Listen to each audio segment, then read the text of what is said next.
But Ajay చెప్పు, cinema కష్టాలు ఏమి ఉంటాయి కదా ప్రొడ్యూసర్లకి. శోభన ఏమైనా ఇబ్బంది పెట్టాడా, హీరోయిన్ ఇబ్బంది పెట్టిందా, డైరెక్టర్ ఇబ్బంది ఎప్పుడు పెట్టాడా? ఇబ్బంది పెట్టలేదు. ఎవరు ఎక్కువ ఇబ్బంది పెట్టారు చెప్పు? ముగ్గురులో ఎవరో ఒకరు ఎక్కువ ఇబ్బంది పెట్టి ఉంటారు. హీరోయినా, డైరెక్టరా? డైరెక్టరే.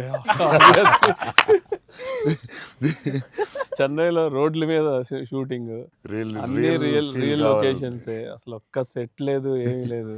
రోడ్ల మీద చేయటమే అన్ని. సెంట్రల్ రైల్వే స్టేషన్, కెమెరా ఎక్కడో పెట్టేవాళ్ళు, పోలీసు వాడు ఎవడొచ్చి పట్టుకెళ్ళిపోతున్నాడు, భయం, టెన్షన్.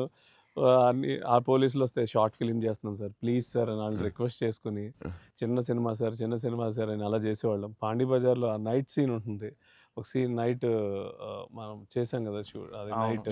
అదే ఆ డైలాగ్ ఉంటది కదా, నా జీవితం నేను ఎవరి జీవితం నాశనం చేయలేదు.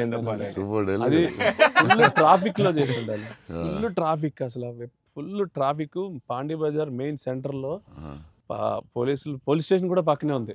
పోలీస్ స్టేషన్ దగ్గరికి వెళ్ళి, సార్ ప్లీజ్ సార్ అంటే, సరే డిస్టర్బ్ చేయకుండా ట్రాఫిక్ ని చేయండి. అది డైరెక్టర్ తీసుకెళ్ళి ఈవినింగ్ 6:30, 7కి పెట్టాడు.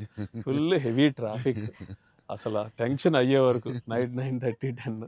బట్ రియల్ ఫీల్ కోసం చేశారు. బట్ పాండీ బజార్ అంటే మరి ఫేమస్, చెన్నై అంటే పాండీ బజార్ పెట్టాల్సిందే. లేదు, ఆ కష్టం వల్లే ఈ రోజు ఈ రిజల్ట్ వచ్చింది సినిమాకి. 2-3 సార్లు దొరికేసాం పోలీసులు దొరికేసాం. షార్ట్ ఫిల్మ్ అని చెప్పాము, ఇంకోసారి ప్రీ వెడ్డింగ్ షూట్ అని చెప్పాము.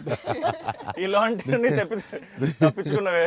బట్ లక్కీ పోలీసులు కూడా పాపం బాగానే సపోర్ట్ చేశారు అందరూ, అసలు చాలా బాగుంది. ఈవెన్ ఫస్ట్ హీరోయిన్ ఇల్లు హౌస్ కూడా అది ఒక జాలర్పేట, జాఫర్ ఖాన్ పేట, అక్కడ చేసాం. అక్కడ అంతా ఫుల్ క్రౌడ్, వాళ్ళ ఇంట్లోనే షూటింగ్, ఎక్కడ ప్రాపర్టీస్ తీసుకొచ్చి పెట్టి సెట్లా చేయలేదు అసలు.